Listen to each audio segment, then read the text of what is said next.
आपने media and social media पर ऐसी बहुत सारी कहानियां, बहुत सारी खबरें ऐसी देखी होंगी जिनमें आप लोगों ने देखा होगा कि विदेशों में कुछ लोग जो भारत से काम कर रहे हैं वहां पर जाके वो फंस गए हैं। वो अपने देश में भारत वापस आना चाहते हैं, लेकिन उनके लिए इतना इजी नहीं होता। बिकॉज उनकी जो डॉक्यूमेंटेशन है, जो उनका पासपोर्ट है, वो उनके द्वारा जहां पर वो काम कर रहे थे, जो कंपनीज के मालिक थे, जो या फिर मध्यस्थ थे, उन सबको यानी कि उन सब के नियंत्रण में वो सब उनके डॉक्यूमेंट छीन के रख लेते थे और ऐसी बहुत सारी समस्याएं होती थी। इसी तरह का आप केस यहां पर एक देख सकते हैं। बहरीन में एक व्यक्ति थे, 42 साल तक फंसे रहे थे। 42 साल बाद बहुत सारे अथक प्रयासों से उनकी भारत के अंदर वापसी हुई थी। और वो एक अकेले नहीं, ऐसा आपने वीडियोस भी बहुत सारे सोशल मीडिया पर यहां पर देखे होंगे। लेकिन अब इन सारी चीजों में बहुत बड़ी एक जो राहत है, वो राहत मिलने वाली है। क्या राहत मिलने वाली? तो दरअसल हम बात करने वाले हैं यहां पर एक टॉपिक के बारे में, और ये टॉपिक बड़ा इंपॉर्टेंट है, काफी ज्यादा जरूरी है। जैसा आप सब लोग जानते हैं कि जो खाड़ी देश हैं, या फिर मैं कहूं पश्चिम एशियाई जो वेस्ट एशियन कंट्रीज हैं, भारत की तरफ से बहुत सारे लोग, बहुत सारे माइग्रेंट वर्कर्स वहां पर जाके काम करते हैं।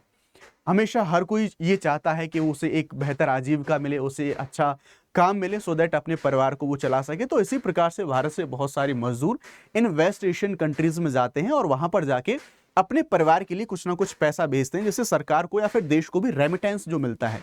इसी काम की तलाश के लिए बहुत सारे लोग जाते हैं यहाँ पे। जो हमारे गल्फ कंट्रीज हैं, जैसे सऊदी अरब रहा, Iraq, Iran and all, UAE जैसे जो देश हैं, वहां पर रहे। रिसेंटली अभी हम देखेंगे सऊदी अरब के द्वारा एक सिस्टम होता है, कफाला सिस्टम, जिसकी वजह से ये सारे लोग वहां पर फंस जाते हैं। तो इस कफाला सिस्टम की वजह से सारे के सारे जो वर्कर हैं वो वहां पर फंसे हुए हैं। जैसे अब देखेंगे कि एक कुछ ऐतिहासिक श्रम सुधार हैं, वो वहां पर करे गए हैं कि 50 साल पुरानी जो कफाला प्रणाली थी, इसको यहां पर समाप्त करा गया है अभी सऊदी अरब के द्वारा। और डेफिनेटली ये ना केवल भारत सरकार के लिए, बल्कि ये जो मजदूर हैं वहां पर काम करने वाले हैं, उनके लिए गेम चेंजिंग चीज यहां पर साबित होगी। क्या होता है कफाला सिस्टम? इस कफाला सिस्टम के बारे में बात करें तो मैं आपको बताना चाहूंगा। दरअसल कफाला सिस्टम 1950 से, जब ये वेस्ट एशियन कंट्रीज हैं जो ऑयल पर बेस्ड इकोनॉमी है उसके आधार पर काम कर रहे होते हैं, तो तब ये वहां पर जैसे जाते हैं, तो ये बेसिकली एक स्पॉन्सरशिप की एक जो प्रणाली है वैसे काम करती थी। प्रायोजक के तौर पर भी उसको कहा जाता है। जैसे मान लो कुछ वर्कर हैं, अगर ये भारतीय वर्कर अगर इन वेस्ट एशियन कंट्रीज में जाते हैं, तो इनके ऊपर पूरा नियंत्रण हो जाता है इनके मालिक का। जिस कंपनी में ये काम करेंगे वो इनका पासपोर्ट ले लेंगे, ना ये नौकरी बदल सकते, ना अपनी मर्जी से उस देश को छोड़ के आ सकते। तो ऐसे कंट्रोल हो जाते थे। इसे कहते थे कफाला सिस्टम, यानी कि पूरा इनके ऊपर नियंत्रण इनके मालिक का होना। अब इन्हीं सारी चीजों में यहां पर जो बदलाव है, सऊदी अरब के द्वारा बदलाव करे गए हैं। क्यों बदलाव किए सऊदी अरब ने? ये दरअसल सऊदी अरब का एक विजन है, विजन 2030, और ये सऊदी अरब का एक ऐसा विजन है जो सऊदी अरब के जो क्राउन प्रिंस हैं उनका एक विजन है ये। और अब तक आप जानते हैं वो चाहते हैं कि वो अपने देश की जो पूरी इकोनॉमी है उसको डाइवर्स करें, और एक जो ऐसी इमेज बनती रही है गल्फ कंट्रीज की, इन देशों की जो इमेज बनी है उस इमेज को सुधारने के लिए भी इनके द्वारा यहां पर यह काम करा गया है। अब वो चाहते हैं कि ना सिर्फ हम केवल ऑयल के ऊपर डिपेंडेंस रहें, बल्कि जो इमर्जिंग टेक्नोलॉजीज हैं, अलग अलग जो इंफ्रा है, या फिर जो ओवरऑल आईटी सेक्टर जैसी चीजें रही, हेल्थ जैसी चीजें रही, वहां पर अपने जो काम है, अपनी जो इकोनॉमी है उसको डाइवर्स करना चाहते हैं, उसको विविध करना चाहते हैं। अब डेफिनेटली उसके लिए जरूरी है कि जब वो बाहर से लोगों को अट्रैक्ट तभी करेंगे जब उनको कुछ अपने श्रम सुधार करने होंगे। तो इन्हीं श्रम सुधारों के तहत में उनके द्वारा यहाँ पर कफाला सिस्टम है, इसको यहाँ पर रिवोक करा गया है। तो इसमें अर्थव्यवस्था में विविधीकरण लेके आना, तेल पर निर्भरता घटाना और एक आधुनिक प्रगतिशील छवि प्रस्तुत करना, ये उद्देश्य है विजन 230 जो यहाँ पर सऊदी अरब का है। उसी के तहत इस कफाला को रिवोक करने का जो डिसीजन है वो डिसीजन यहाँ पर लिया गया है। क्या थी प्रॉब्लम इस कफाला सिस्टम में? जो सारी प्रॉब्लम थी वो क्या क्या प्रॉब्लम आती थी, क्या क्या समस्या यहां पर हमें देखने को मिलती थी?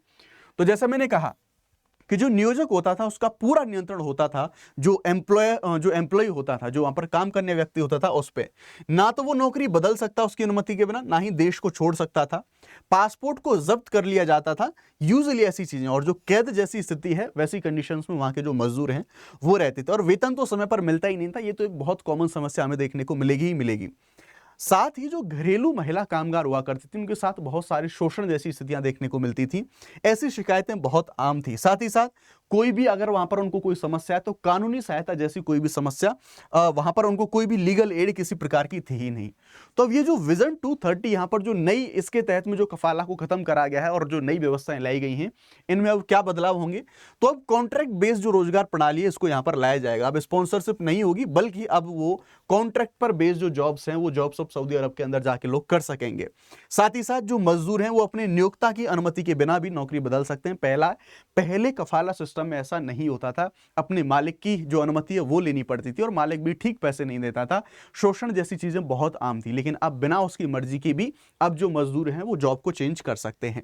देश छोड़ने की स्वतंत्रता यानी कि अब एग्जिट वीजा या फिर स्पॉन्सर की जो मंजूरी है उस मंजूरी की जरूरत अब बिल्कुल भी नहीं रहेगी। कानूनी सुरक्षा में जैसे हमारे जो लेबर कोर्ट्स हैं और शिकायत निवारण तंत्र प्रणाली है, ये यहां तक भी मजदूरों की जो पहुंच है वो पहुंच यहां तक बनी रहेगी। और साथ ही साथ ILO की जो डिसेंट वर्क की अवधारणा है उसके साथ में न्यायसंगत सुधार है। क्योंकि आप लोग ये समझेंगे कि जो कफाला सिस्टम है, UN एंड ILO, ये सभी इसको एक आधुनिक गुलामी का एक जो दर्जा है वो देते आए हैं और यहाँ पर ये इस चीज़ को आवाज़ को उठाते आए हैं कि किस तरह से वेस्ट एशियन जो कंट्रीज़ हैं वो वहाँ पर जो श्रमिक हैं, जो लेबर्स हैं, उनका शोषण, काफ़ी बुरी तरह से वहाँ पर शोषण हमें यहाँ पर देखने को मिलता है। अगर कुछ बाकी कंट्रीज के बारे में समझने की कोशिश करें तो यहां पर कुछ ऐसे कंट्रीज हैं, नॉट ओनली सऊदी ने अभी रिफॉर्म करें, लेकिन यस पार्शियली ही सही, अंशतः पहले भी जो रिफॉर्म्स हैं वो रिफॉर्म्स हो चुके हैं। जैसे कतर के बारे में बात करें तो जब फीफा होता है कतर के अंदर 2020 में, उससे पहले कतर ने कुछ ऐसे रिफॉर्म यहां पर करे थे। नौकरी परिवर्तन रहा, यात्रा की जो स्वतंत्रता है वो यहां पर दी गई थी। UAE के द्वारा भी कुछ सुधार करे गए थे, जैसे वेतन सुरक्षा प्रणाली इसको लागू करा गया था। और फाइनली अभी जो सऊदी अरब है उसने पूरी तरह से इसको यहां पे समाप्त कर दिया है ना। इसके इंपैक्ट क्या होंगे? डेफिनेटली इसके जो प्रभाव हैं काफी पॉजिटिव होने वाले, लेकिन यस अभी भी एक जो ये पूरी प्रणाली लाने में, समाप्त करने में, उसके एग्जीक्यूशन में अभी एक गैप है, वो गैप हमें देखने को मिल सकता है। लेकिन फिर भी अगर भारत और सऊदी एशिया के जो रिलेशंस हैं, जो सऊदी या फिर वेस्ट एशिया के रिलेशंस हैं, उनके डायनेमिक्स भी हम समझने की यहाँ पे कोशिश करेंगे। दरअसल आप सब लोग जानते हैं कि वेस्ट एशिया में भारत के बहुत सारे श्रमिक हैं, वो काम करने के लिए जाते हैं और उनमें आप लोग जानते हैं जब वो अपना पैसा कमा के अपनी फैमिलीज को भेजते हैं तो उससे भारत सरकार को एक रेमिटेंस मिलता है बड़े स्तर पर। और इतना ही नहीं, भारत सरकार की जो हमारा जो लोग जो हमारे वहां पर काम कर रहे होते हैं, जो हमारा डायस्पोरा होता है, उसको डायस्पोरा जो हमारी डिप्लोमेसी होती है उसमें भी वो काफी चीजें हेल्प कर रही होती हैं। साथ ही पीपल टू पीपल कनेक्टिविटी और साथ ही साथ ओवरऑल जो हमारे रिलेशन हैं किसी देश के साथ में, वो बढ़ रहे होते हैं इन चीजों से। तो इस सभी चीजों के कुछ जो व्यापक प्रभाव हैं वो किन किन क्षेत्रों में पड़ सकते हैं उनको देखेंगे। तो जैसा मैंने आपको बताया कि भारत से लगभग 1.3 करोड़ भारतीय प्रवासी पूरे वेस्ट एशिया में रह के वहां पर काम कर रहे होते हैं, जिनमें से 25 लाख केवल सऊदी अरब के अंदर रह के काम करते हैं। और अगर ऐसे रिफॉर्म हो रहे हैं तो डेफिनेटली इस पर एक बड़ा जो इंपैक्ट है वो बड़ा इंपैक्ट हमें देखने को मिलेगा। उन लोगों की काम की दशाओं में काफी जो बेहतरीन चीजें हैं वो हमें देखने को मिलेंगी। रेमिटेंस का लगभग 55 से 60% हिस्सा खाड़ी देशों से। रेमिटेंस का मतलब यह है कि हमारे देश में बाहर से जो लोग काम करके जो अपनी इनकम का कुछ हिस्सा अपनी फैमिलीज को भेज रहे होते हैं उसको रेमिटेंस कहते हैं।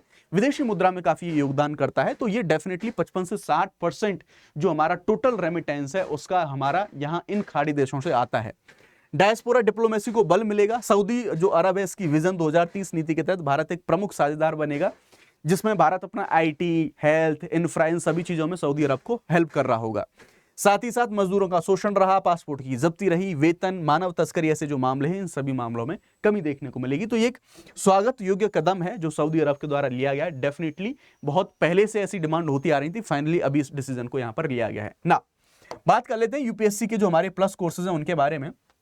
अनअकैडमी के प्लस कोर्सेज को आप 24,999 में अवेल कर सकते हैं। निश्चय बैच आपको फ्री मिलता है। कोई भी अगर आप अनअकैडमी का प्लस बैच लेते हैं तो आपको शुभ 50 जो कोड है, ये कोड अप्लाई करके आप मैक्सिमम डिस्काउंट को यहां पर अवेल कर सकते हैं। साथ ही साथ Unacademy civil service championship test link आपको मिल जाएगा डिस्क्रिप्शन में, कंप्लीटली फ्री ऑफ कॉस्ट है। बहुत सारे रिवॉर्ड्स आपको 20 लाख तक के रिवॉर्ड्स यहां पर मिलेंगे, जरूर से यहां पर आप इसे ले सकते हैं। साथ ही साथ एक जो महत्वपूर्ण जो एक आपके लिए ये एक इंफॉर्मेशन है कि आप ये अनअकैडमी का दरअसल एक नया ऐप है और अगर आप किसी भी भाषा को सीखना चाहते हैं तो अनअकैडमी के इस नए ऐप को, एयरलर्न ऐप को डाउनलोड कर सकते हैं। इसके माध्यम से आप किसी भी लैंग्वेज को आसानी से इजी तरीके से चीज़ों को यहाँ पर आप सीख सकते हैं। तो ये था पूरा का पूरा मामला। अगर कोई भी कैसा भी आपका सुझाव या फिर कोई कैसा भी कंप्लेन, कोई इशू हो तो आप कमेंट सेक्शन में डायरेक्टली उसे ड्रॉप कर सकते हैं। Thank you very much. जय हिंद।